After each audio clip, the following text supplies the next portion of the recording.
Salut les traders, c'est Sylvain Marche, on se retrouve pour une nouvelle crypto capsule.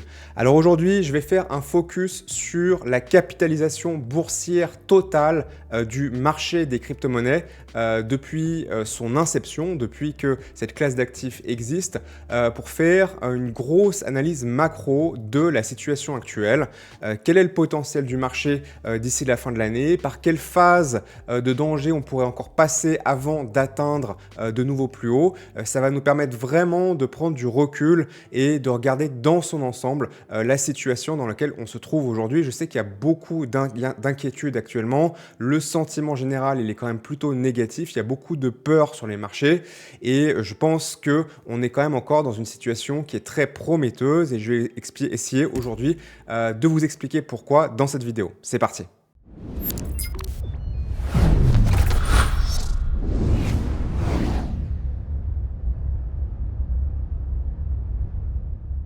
Allez, bonjour à tous. Pour rappel, comme toujours, je m'appelle Sylvain Marche, je suis trader indépendant depuis plus de 20 ans, fondateur de Stradogy, la plateforme numéro 1 francophone pour apprendre et être accompagné dans le trading et l'investissement sur les crypto-monnaies. Alors, on va analyser aujourd'hui l'intégralité du marché crypto. C'est quelque chose qui n'est pas fait si souvent que ça. On a tendance souvent à avoir une vision un petit peu morcelée, un peu segmentée, mais finalement regarder tout le marché dans son ensemble, donc la valorisation totale du marché des crypto-monnaies, de la classe d'actifs des crypto-monnaies et son évolution dans le temps, eh bien, c'est aussi quelque chose d'utile et d'intéressant à faire. Donc, vous avez à l'écran cette fameuse courbe-là. Donc, le calcul commence à 2014, puisqu'avant ça, c'était grosso modo la valorisation du Bitcoin, puisqu'il y avait que le Bitcoin, le reste était complètement marginal. Et à partir de ce moment-là, il y a eu commencé à avoir dans le mix de plus en plus d'autres crypto-monnaies. Donc on voit évidemment que globalement c'est une courbe qui est extrêmement positive, extrêmement haussière. Ça c'est la première chose évidemment qu'on peut constater finalement sur les 10 dernières années. Alors on peut constater aussi une forme de ralentissement et d'assouplissement. On voit par exemple que dans la phase de cycle 2017, on a vu quelque chose d'assez pointu. Je vais utiliser du jaune, ce sera plus visible. Quelque chose d'assez pointu en termes d'accélération puis d'éclatement de bulle, alors qu'on avait eu ensuite quelque chose de plus arrondi dans la phase qui a suivi. Et pour moi, ça, c'est aussi une forme de maturation du marché. Donc plus ça va aller et plus les mouvements vont être davantage souples, on va dire, progressifs. Donc oui, il y aura plus des progressions de x100 sur l'intégralité de la valeur du marché comme on a pu en avoir dans le passé. Ça, il faut tirer un trait dessus et l'accepter. Mais par contre, ça veut dire aussi qu'on aura davantage d'opportunités sur la durée pour entrer ou sortir dans les moments où ça nous convient en tant que trader ou d'investisseur. Donc, on peut constater aussi que globalement, même si les altcoins ont beaucoup souffert sur ce cycle-là, grâce notamment évidemment à Bitcoin qui a beaucoup porté le marché sur ces dernières années, eh bien, on a eu quand même une progression en escalier assez typique d'un marché boursier, en fait, tout simplement, sur les 2 dernières années, sur quelque chose qui est quand même très positif, puisqu'on a quand même fait des très grosses poussées et on est venu titiller le plus haut historique de valorisation totale à presque à exactement 3 trilliards, donc 3000 milliards de dollars, qui avait été atteint en décembre 2021. Donc, est-ce qu'on va s'arrêter là sur ce cycle-là? Est-ce qu'on a atteint, après avoir à peine dépassé le précédent plus haut historique de novembre 2021, entré en bear market, un an avant ce que ça devrait être si on continue d'avoir les cycles tels qu'on les a eus sur les cycles précédents tout simplement de 4 années, dans un cadre d'administration américaine pro-crypto-monnaie, pro-business. Ils sont en train de baisser les taxes, de voter des choses pour dynamiser les marchés en général et l'industrie crypto en particulier. Alors oui, on a eu une baisse. Je pense qu'une grosse partie de la baisse qu'on a eue ces dernières semaines suite à l'intronisation de Trump, c'est ce qu'on appelle un événement de sell the news, c'est-à-dire on achète la rumeur et on vend la nouvelle. Et que vraisemblablement, à moins qu'on ait une guerre nucléaire ou que sais-je encore, eh bien on est simplement dans une correction intermédiaire comme on en a eu à plusieurs reprises dans les 2 dernières années. Alors plus précisément, au-delà de simplement vous donner mon avis un petit peu au doigt mouillé, qu'est-ce qui me fait penser ça en termes d'analyse un petit peu graphique du comportement de cette valorisation totale? Ce qu'on peut constater déjà, c'est qu'effectivement on a franchi le plus haut historique. Et on est venu voilà, légèrement traverser cette précédente résistance avec beaucoup de volume, ce qui est quand même également plutôt une bonne chose, c'est-à-dire qu'il y a vraiment de la volonté de vouloir transpercer la résistance et vouloir acheter contre la résistance, c'est-à-dire que si les gens achètent contre une résistance ou au moment où une résistance traverse, ça veut dire qu'ils ont une conviction que ce traversement, cette zone de résistance, eh bien, elle est en train de s'affaiblir et elle va être franchie, dépassée pour aller vers un nouveau plus haut. Parce que si la majorité, enfin comment dire, si la masse d'investisseurs ne pensait pas ça, on n'aurait évidemment pas eu autant de volume. Et il faut se rappeler aussi que de plus en plus maintenant, ces volumes-là, eh bien, ils sont drivés par les institutionnels parce que c'est pas Madame Michu avec ses 15 balles, évidemment, qui va influer beaucoup sur les volumes totaux de la classe d'actifs, des crypto-monnaies ou de n'importe quelle classe d'actifs par ailleurs, à part peut-être s'il y a des actions dans des sociétés de bridge ou je sais pas quoi. Bref, vous voyez ce que je veux dire. Donc ça, c'est un premier élément intéressant. Donc on vient retravailler sur finalement une correction, ce qu'on appelle un pullback en anglais après avoir franchi ça. Il y a autre chose d'assez intéressant qu'on peut noter aussi, c'est qu'ici on peut tracer une très longue oblique haussière, donc ce qu'on appelle un support oblique montant, donc en français une SOM, abréviation, support oblique montant, qui remonte à quand même 2019. Alors il avait été dépassé ici, mais c'était c'était à cause du Covid, donc là on avait eu un comportement entre guillemets un petit peu erratique. Mais si on élimine un petit peu ce black swan imprévisible qu'on voit ici, on voit qu'on a quand même une très très belle oblique montante ici, avec des points de contact, donc en démarrage en décembre 2018, un nouveau point de contact en fin de bear market 2022, donc fin 2022, et puis de nouveau ici sur une reprise en octobre 2023. On est passé assez près ici, on n'a pas tout à fait touché, mais on est passé assez près ici également dans la correction d'août dernier.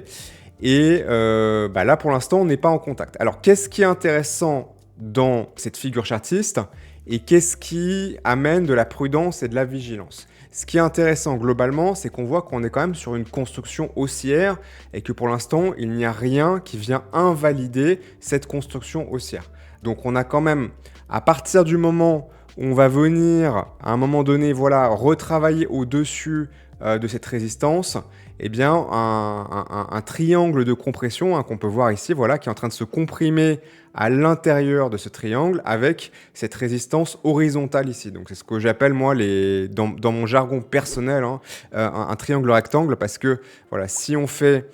si on trace une verticale ici pour fermer ce triangle, eh bien, on peut avoir un angle droit entre cette résistance et cette verticale-là. Donc c'est pour ça que j'appelle ces figures chartistes les triangles rectangles, pour ceux qui se souviennent un petit peu de leur cours de mathématiques, de collège ou de lycée.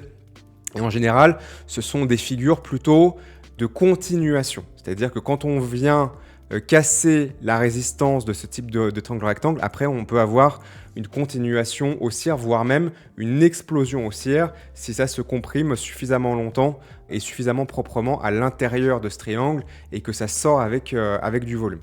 Maintenant, ceci étant dit, on peut constater aussi que là actuellement, la valorisation de marché qui est à 2,6 trilliards, donc 2600 milliards de dollars, eh bien on est un petit peu au milieu de nulle part. On est un peu au milieu de nulle part, on n'est pas en appui contre cette oblique montante, on n'en est même pas à proximité. Là, à la limite, on pouvait dire qu'on commence un petit peu à s'en rapprocher.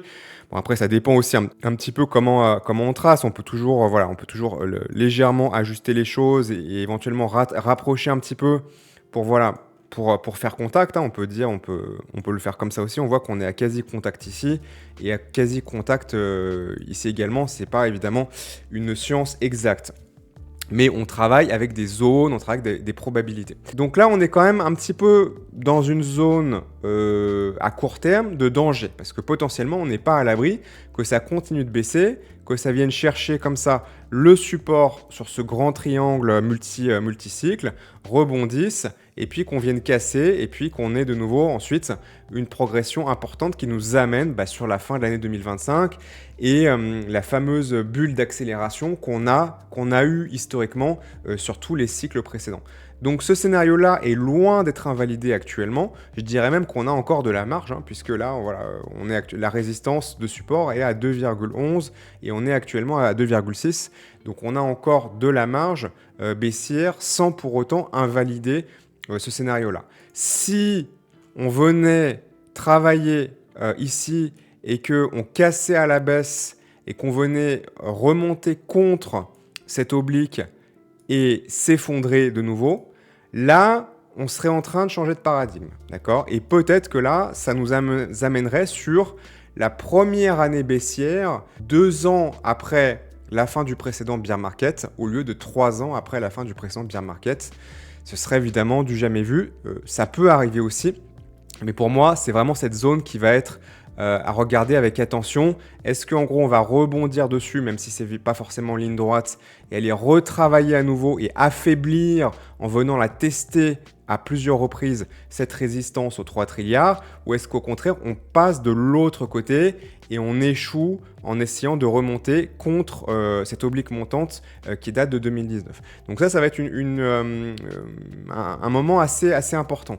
Même si ces scénarios-là se produisent, c'est pas forcément non plus la fin des haricots pour autant. On peut après entrer dans une sorte de grand range, hein, voilà, où on aurait non pas vraiment une année de bear market 2025, mais plutôt une année de stabilisation, et puis après qui peut déboucher sur une hausse ou une baisse en fonction de plein de paramètres qu'on ne peut pas anticiper à l'avance. Pour l'instant, moi, mon biais reste quand même majoritairement haussier.